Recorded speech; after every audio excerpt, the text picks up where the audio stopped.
السلام علیکم ورحمۃ اللہ وبرکاتہ۔ الحمد للہ وکفی وسلام علی عبادہ الذین اصطفی، اما بعد فاعوذ باللہ من الشیطان الرجیم، بسم اللہ الرحمن الرحیم۔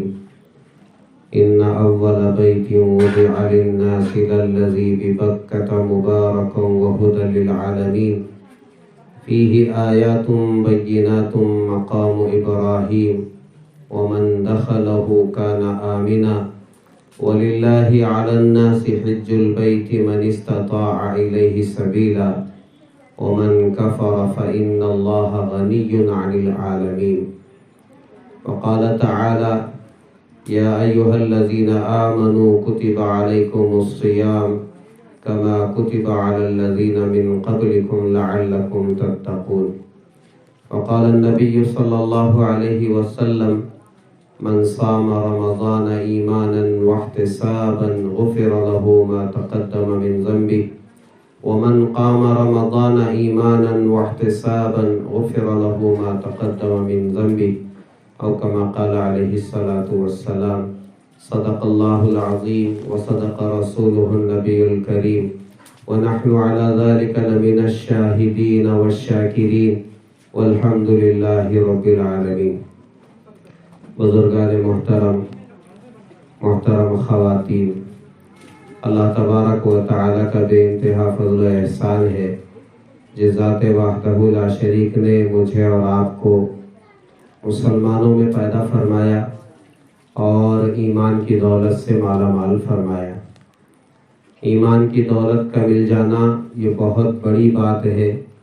اللہ تعالیٰ جسے چاہتے ہیں اسی کو ایمان کی دولت عطا کرتے ہیں، اور جسے نہیں چاہتے، انبیاء کی چاہت کے بعد بھی اللہ تعالیٰ ان کو ایمان کی دولت عطا نہیں کرتے۔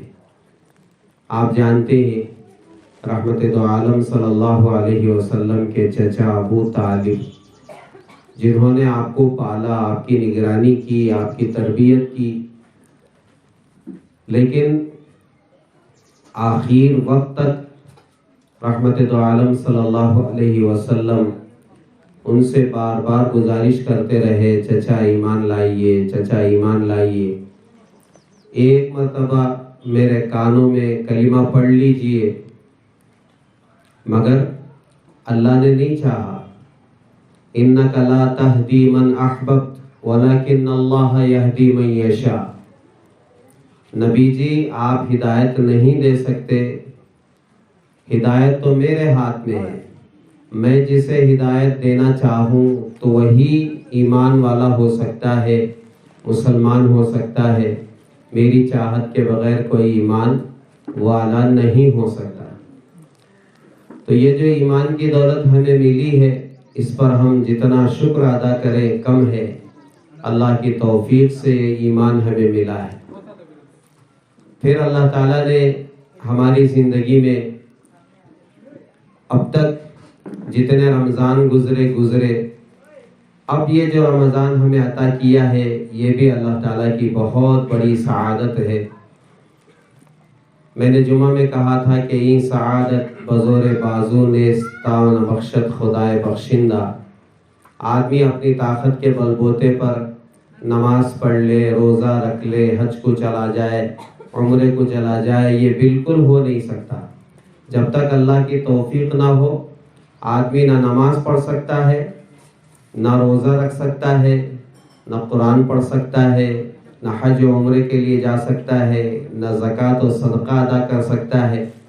کوئی نیک کام چھوٹے سے چھوٹا ہو یا بڑے سے بڑا ہو، اللہ کی توفیق کے بغیر کوئی کر ہی نہیں سکتا ہے۔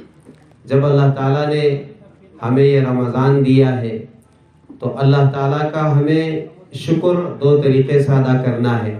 ایک تو یہ ہے کہ جو عبادتیں اللہ تعالیٰ نے فرض کی ہیں، جس میں سب سے پہلے نماز ہے، نماز کا اہتمام ہمیں پوری زندگی کرنا ہے، چاہے وہ رمضان ہو یا غیر رمضان ہو۔ لیکن رمضان میں چونکہ فرائض کا درجہ اور مقام، اس کا ثواب بہت بڑھ جاتا ہے۔ جو ایک فرض ادا کرتا ہے من اد فریضۃ فیہ کان کمن اد 70 فریضۃ فیما سوا۔ حدیث میں اللہ کے رسول علیہ الصلوۃ والسلام نے فرمایا کہ جو ایک فرض ادا کرتا ہے رمضان میں، غیر رمضان میں 70 فرض کے برابر ہے۔ تو پھر رمضان میں خاص اہتمام ہو نمازوں کا، جماعت کا، اور پھر روزے تو کسی بھی حال میں ہمیں چھوڑنا نہیں ہے۔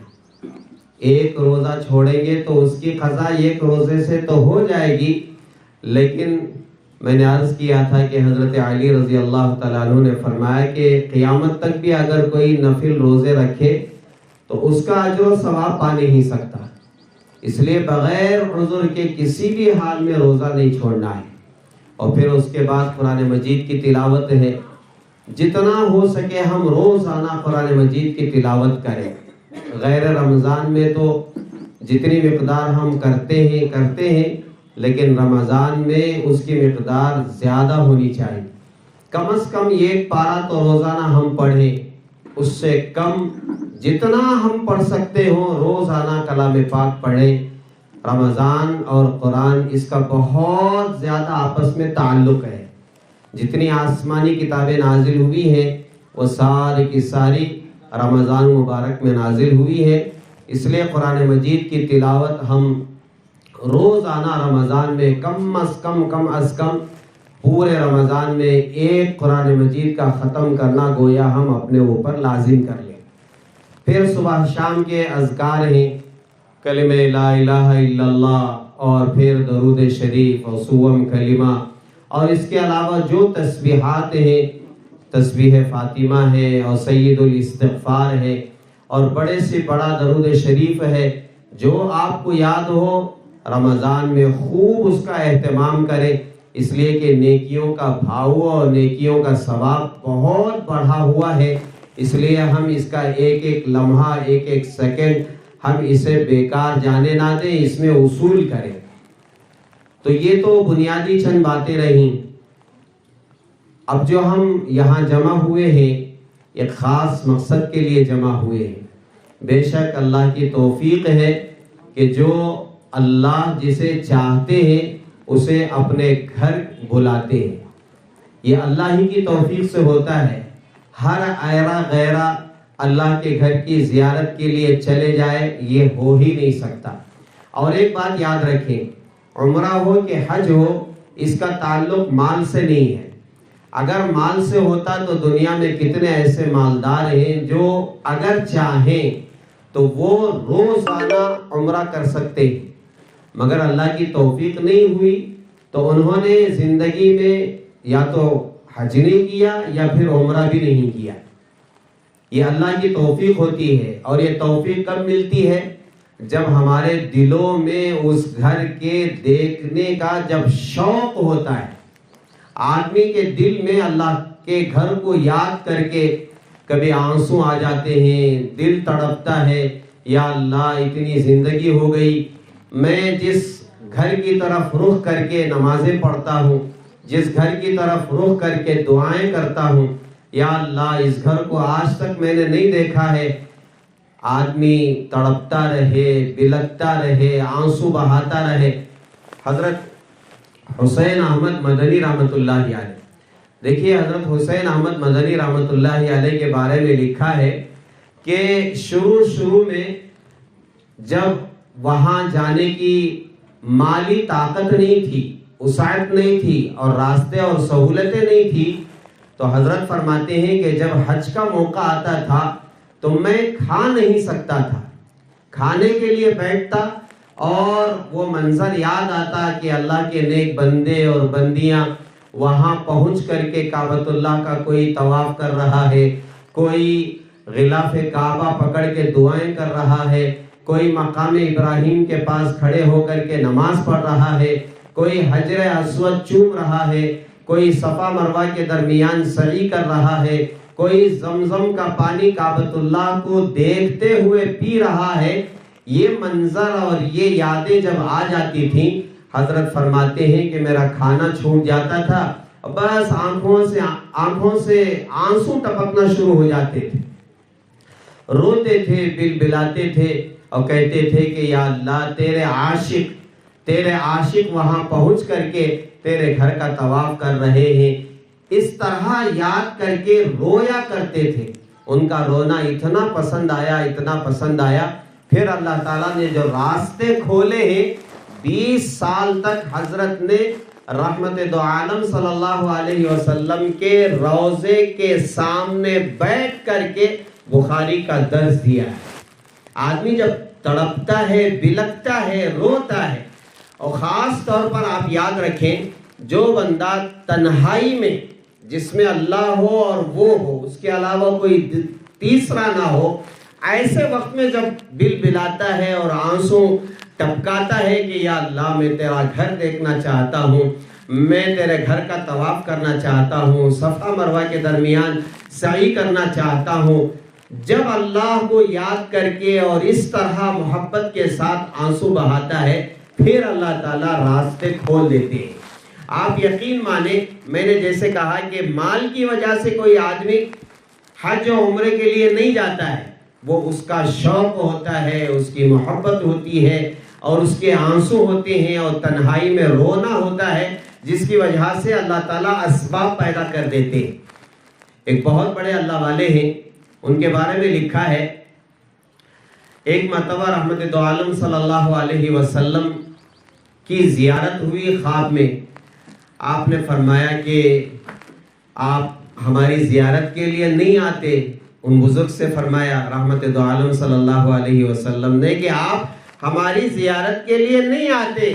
تو انہوں نے کہا کہ حضرت کیا کریں، سہولتیں نہیں ہیں، وہاں تک پہنچنے کی سہولتیں نہیں ہیں. تو حضرت فرماتے ہیں کہ رحمت دو عالم صلی اللہ علیہ وسلم نے خواب میں انہیں بتایا کہ ہم کہہ دیں گے. اتنا کہہ کر کے پھر آنکھ کھلی. فرماتے ہیں کہ دوسرے دن ایک صاحب آئے اور آ کر کے حضرت سے انہوں نے کہا کہ حضرت میں آپ کو حج کو بھیجنا چاہتا ہوں. تھوڑی دیر گزری تھی کہ ایک اور صاحب آئے، انہوں نے کہا کہ حضرت میں آپ کو حج کے لیے بھیجنا چاہتا ہوں. حضرت فرماتے ہیں کہ کئی ایسے احباب آ گئے میرے پاس جنہوں نے کہا کہ میں آپ کو حج کرانا چاہتا ہوں. میں نے کہا کہ ایسا کریں، 1 سال آپ کریں، 1 سال آپ کریں، 1 سال آپ کرائیں. اس طرح حضرت فرماتے ہیں کہ اس خواب کے بعد 24 سال تک میں ہر سال حج کے لیے جاتا رہا. یہ کیا ہے؟ یہ اللہ تعالیٰ کی طرف سے انتظامات ہیں. انتظامات. جب آدمی تڑپتا ہے، بلکتا ہے، تب جا کر کے اللہ تعالیٰ یہ راستے کھولتے. آپ میں سے جو عمرے کی نیت کیے ہیں، میں سمجھتا ہوں کہ آپ نے کبھی دعا کی تھی اور آنسو بہائے تھے. اللہ نے یہ حج کا سفر آپ کے لیے، عمرے کا سفر مقدر کیا ہے. تو آپ جب یہاں سے جائیں گے، آپ اپنے قافلے کے ساتھ جائیں گے تو کہاں جا رہے ہیں اس کا ایک تصور ہو. ہم اللہ کے گھر کی زیارت کے لیے جا رہے ہیں اور اس شہر کو جا رہے ہیں جس شہر میں میرا اور آپ کے آقا تاجدار مدینہ احمد مجتبی محمد مصطفیٰ حضرت رسول اللہ صلی اللہ علیہ وسلم کی پیدائش ہوئی ہے. آپ کا پیدائشی مقام ہے مکہ المکرمہ. حضرت ابراہیم علیہ السلام اور حضرت اسماعیل علیہ السلام باپ بیٹے نے مل کر کے اللہ تعالیٰ کے حکم سے اس گھر کی تعمیر فرمائی ہے. بڑا عجیب و غریب وہ مکان ہے، وہ بیت اللہ ہے جس میں ایک پتھر لگا ہوا ہے جسے ہم حجر اسود کہتے ہیں. زندگی بھر ہم نے اس پتھر کے بارے میں سنا. یہ جنت سے آیا ہوا پتھر ہے، جنت سے آیا ہوا پتھر ہے. اسے ہم دیکھنے کے لیے جا رہے ہیں، اس کا استلام کرنے کے لیے جا رہے ہیں، اسے چومنے کے لیے جا رہے ہیں. یہ ایک تصور ہو. اس پتھر کی خاصیت ہے کہ جو آدمی اس کا استلام کر لیتا ہے، دور ہی سے بسم اللہ اللہ اکبر کہہ کر کے اشارہ کرتا ہے، تو اللہ تعالیٰ نے اس کے اندر یہ طاقت رکھی ہے، یہ جاذبیت رکھی ہے کہ وہ اس کے گناہوں کو چوس لیتا ہے. ہم اپنے گناہوں کو معاف کرانے کے لیے عمرہ جا رہے ہیں. یہ سب سے بڑا تصور ہو. ہم نے زندگی میں کتنے اللہ کی نافرمانیاں کی، کتنے گناہ کیے، کتنا جھوٹ بولا، کتنا دھوکہ دیا، کتنا غیر غلط دیکھا سنا. ان سب گناہوں کو معاف کرانے کے لیے ہم کعبۃ اللہ جا رہے ہیں. کعبۃ اللہ، اللہ کے گھر کو دیکھنے کے لیے اور اپنے گناہوں کو معاف کرانے کے لیے جا رہے ہیں، اور ہم اللہ سے ملاقات کے لیے جا رہے ہیں. فرمایا کہ جو آدمی حجر اسود کا بوسہ لے لیتا ہے یا اس کا استلام کر لیتا ہے، آپ یقین مانیں کہ اس کی ملاقات گویا اللہ سے ہو جاتی ہے. وہ کتنا بڑا خوش نصیب بندہ ہے، اور وہ کتنی خوش نصیب عورت ہے جو حجر اسود کا استلام کر کے اللہ سے اس کی ملاقات کرا لے. اللہ کتنے خوش ہوتے ہیں. اور وہاں جانے کا ایک لباس ہے، ایک یونیفارم ہے. اللہ تعالیٰ چاہتے ہیں کہ جب بندہ میرے پاس آئے اپنی شخصیت کو بھول جائے. یہاں وہ پولیس والا تھا یا ڈاکٹر تھا یا انجینئر تھا، لائر تھا، ہر ایک کے اپنے کپڑے ہوتے ہیں. یہاں تک کہ ایک مولوی کا بھی ایک کپڑا ہوتا ہے، اس کا ایک لباس ہوتا ہے. لیکن اللہ فرماتے ہیں میرے پاس آنے سے پہلے جو شخصیت، جو پہچان تمہاری ہے، کوئی عالم سے تمہیں یاد کرتا ہے، کوئی ڈاکٹر سے تمہیں یاد کرتا ہے، کوئی تمہیں انجینئر سے یاد کرتا ہے، لیکن میں یہ چاہتا ہوں کہ میرے پاس آنے سے پہلے اپنی شخصیت کو ہم مٹا دیں. وہ جو لباس ہے اسے اتارے، اور اللہ احرام کا کپڑا پہننے کا اور پہناتے ہیں اور پہننے کا حکم فرماتے ہیں. 2 کپڑے ہیں، سفید لباس ہے. آپ یقین مانیں جب بندہ اپنے کپڑے اتار کر کے احرام باندھتا ہے، موت کی یاد تازہ ہو جاتی ہے.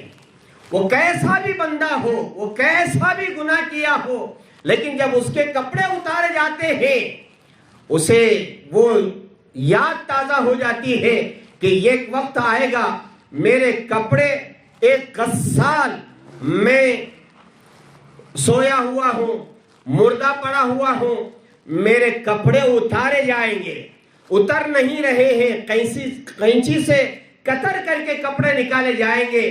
بے شک ایک حاجی اور عمرہ کرنے والے کو وہ وقت تازہ ہو جاتا ہے کہ یا اللہ میں تو اس وقت کپڑے اتار رہا ہوں اور یہ 2 کپڑے احرام کے پہننے جا رہا ہوں. ایک وقت وہ ضرور آئے گا کہ میرے کپڑے اتار لیے جائیں گے اور 2 کفن کے کپڑے مجھے پہنائے جائیں گے.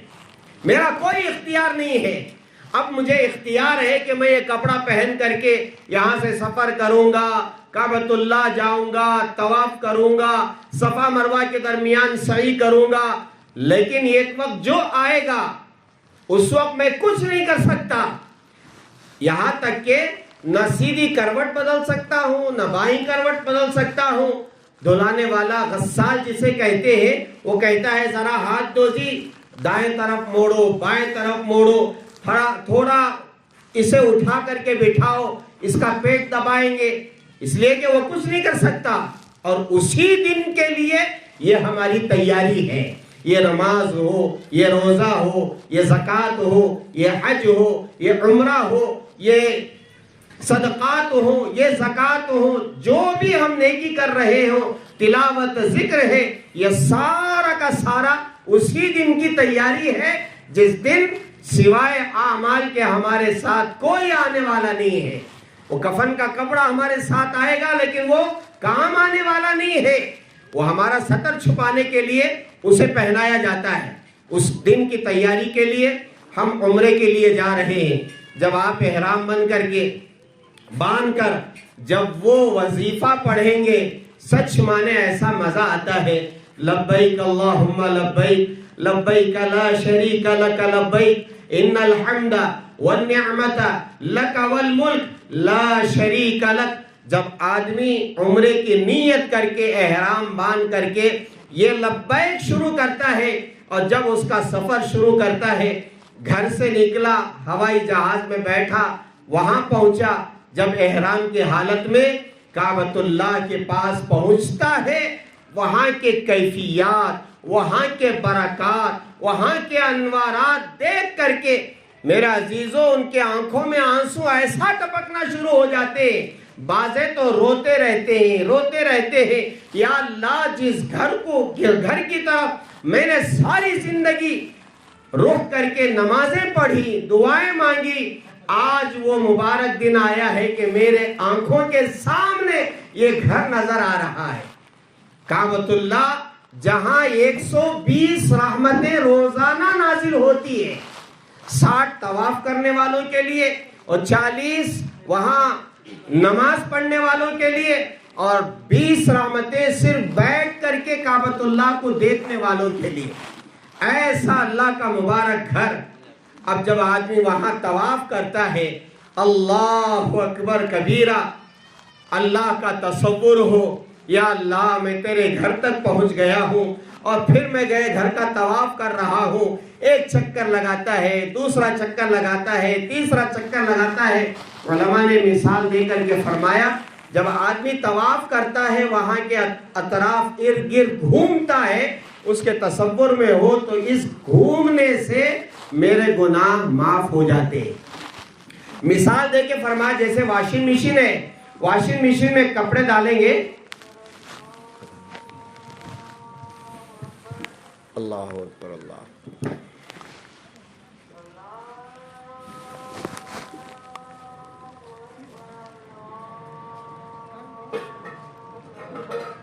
اللہ اکبر اللہ،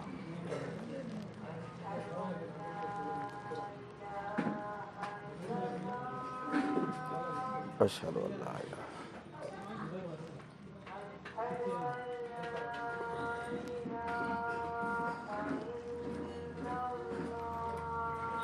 اشہد ان لا الہ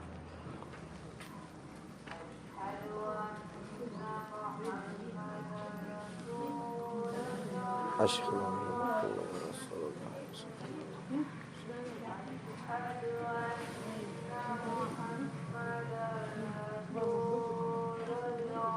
اشہد ان محمد رسول اللہ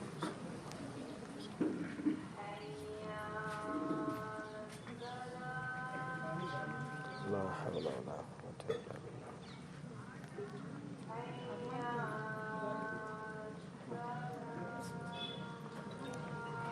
لا حول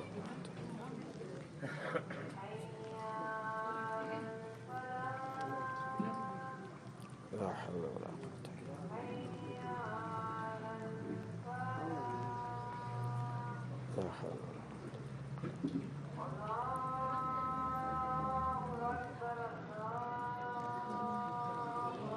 اللہ اکبر اللہ،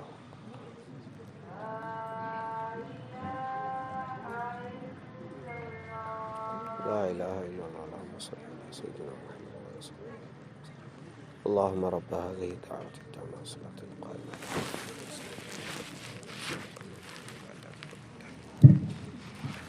تو علماء نے فرمایا کہ جیسے واشنگ مشین میں کپڑا ڈالتے ہیں اور پھر اسے گھماتے ہیں، گھومنے سے کیا ہوتا ہے کہ کپڑا صاف ہو جاتا ہے، اتنا بھی گندا ہو وہ صاف ہو جاتا ہے۔ علماء نے مثال دے کے فرمایا کہ جب آدمی ایک چکر لگاتا ہے، دوسرا چکر لگاتا ہے، تیسرا پورے 7 چکر جب لگاتا ہے تو اللہ تعالیٰ اس کے گناہ معاف کر دیتے ہیں، اس کے جسم سے گناہ معاف کر دیتے ہیں، اس کے نامہ اعمال سے گناہ مٹا دیتے ہیں۔ جب 7 چکروں کے بعد 2 رکعت نفل نماز واجب الطواف مقام ابراہیم کے پاس پڑتا ہے، وہ مقام ابراہیم جس پتھر پر کھڑے ہو کر حضرت ابراہیم علیہ السلام نے کعبۃ اللہ کی تعمیر کی، بڑا عجیب و غریب پتھر، دیوار اونچی ہوتی تھی تو وہ پتھر بھی اوپر کو چلا جاتا تھا، اور جب نیچے آنا چاہتے تھے ارادہ ہی اس کا ریموٹ تھا۔ ابراہیم علیہ السلام اوپر جانا چاہتے، ارادہ ہوتا تو وہ اوپر چلا جاتا، ارادہ ہوتا تو وہ نیچے آ جاتا۔ کیا اللہ کا نظام ہے! مقام ابراہیم کے پاس کھڑے ہو کر واجب الطواف 2 رکعت آدمی نماز پڑھتا ہے، پھر اس کے بعد جو زمزم کا پانی، علماء نے فرمایا کہ طواف کرنے کے بعد واجب الطواف 2 رکعت نماز پڑھنے کے بعد زمزم خوب پیے. یہاں رہیں گے تو ہم ایک بوتل یا 2 بوتل ہمیں ملتی ہے, تھوڑا سا پانی ہمیں ملتا ہے, لیکن اللہ نے آپ کو وہاں پہنچا دیا ہے. اس وقت آپ جتنا چاہیں آپ پیٹ بھر کر کے صبح میں, شام میں, دوپہر میں, جب چاہیں آپ وہاں زمزم کا پانی پی سکتے ہیں. تو آپ کھڑے ہو کر خوب زمزم کا پانی پیے. اور فرمایا زمزم کے پانی کے بارے میں کہ جو آدمی جس نیت کے ساتھ زمزم کا پانی پیتا ہے, ماء زمزم لما شرب لہ, کہ جو آدمی جس نیت کے ساتھ آب زمزم پیتا ہے اللہ تعالیٰ وہ اس کی نیت پوری کرتے ہیں. بعض بیمار ہوتے ہیں, ان کی بیماری کی نیت یہ ہو کہ یا اللہ یہ میری بیماری ختم ہو جائے, جڑ سے ختم ہو جائے. اس نیت کے ساتھ اگر کوئی آدمی زمزم کا پانی پیتا ہے, آپ یقین مانیں کہ انشاءاللہ ثم انشاءاللہ اللہ تعالیٰ چاہیں گے تو وہ بیماری بھی ختم ہو جاتی ہے. بڑی بڑی بیماری والے انہوں نے نیت کر کے زمزم پیا, اللہ تعالیٰ نے ان کی بیماریاں ختم کی. یا کوئی آپ کی جائز آرزو ہے, تمنا ہے, ایک آرزو تو یہ ضرور رکھیں کہ یا اللہ جب میں دنیا سے جا رہا ہوں تو اس وقت میرا ایمان سلامت ہو, اس نیت کے ساتھ زمزم پیے. اور پھر زمزم کی نیت یہ کریں کہ یا اللہ جتنے میرے خاندان کے افراد ہیں, میں یہاں تک پہنچا ہوں, آپ نے پہنچایا ہے, میرے خاندان کا ایک ایک فرد یہاں تک پہنچے. اس نیت سے آپ زمزم پیے.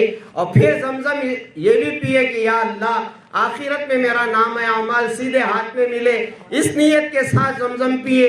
اور پھر رحمت دو عالم صلی اللہ علیہ وسلم کی شفاعت مجھے نصیب ہو جائے, اس نیت کے ساتھ زمزم پیے. جو نیت آپ کریں گے, کسی کا مکان نہیں ہے, کسی کا کاروبار نہیں ہے, یہ تو چھوٹی چھوٹی نیتیں ہیں, وہ بھی کریں. یا اللہ میرا اپنا مکان نہیں ہے, ایک عافیت والا آپ مجھے گھر دیجئے. یا اللہ میرا اتنا قرض ہے, یہ قرض دور ہو جائے. اس نیت سے آپ زمزم, جو نیت لے کر کے آپ زمزم پیئیں گے, زمزم کا پانی پیئیں گے, اللہ تعالیٰ انشاءاللہ وہ آپ کی آرزو تمنا نیت ضرور پوری کرے. پھر اس کے بعد صفا مروہ کے درمیان آپ سعی کرنے کے لیے جب جائیں گے, آپ یقین مانیں وہ ایسا منظر ہے, مرد خواتین ایک لباس میں, سارے کے سارے مرد صفا کے پاس, صفا کی پہاڑی کے پاس, جہاں اللہ کے رسول علیہ السلام کھڑے ہو کر کے سب سے پہلا خطبہ دیا تھا. جب اللہ تعالیٰ نے حکم دیا کہ اے اللہ کے حبیب, اے میرے حبیب, آپ دوسروں تک یہ دین پہنچائیں, اسلام پہنچائیں, یہ توحید کی دعوت آپ دیں, تو آپ سب سے پہلے کھڑے ہو کر کے جس پہاڑی پر آپ نے واز کیا تھا, تقریر کی تھی, بیان کیا تھا, وہ یہی صفا کی پہاڑی ہے. وہاں سے آپ سعی شروع کریں گے تو 1 چکر, 2 چکر, 3, 4, 5, 6, 7 چکر لگائیں گے تو آپ کا یہاں عمرہ ختم ہوتا ہے, آپ کے بال نکالے جاتے ہیں.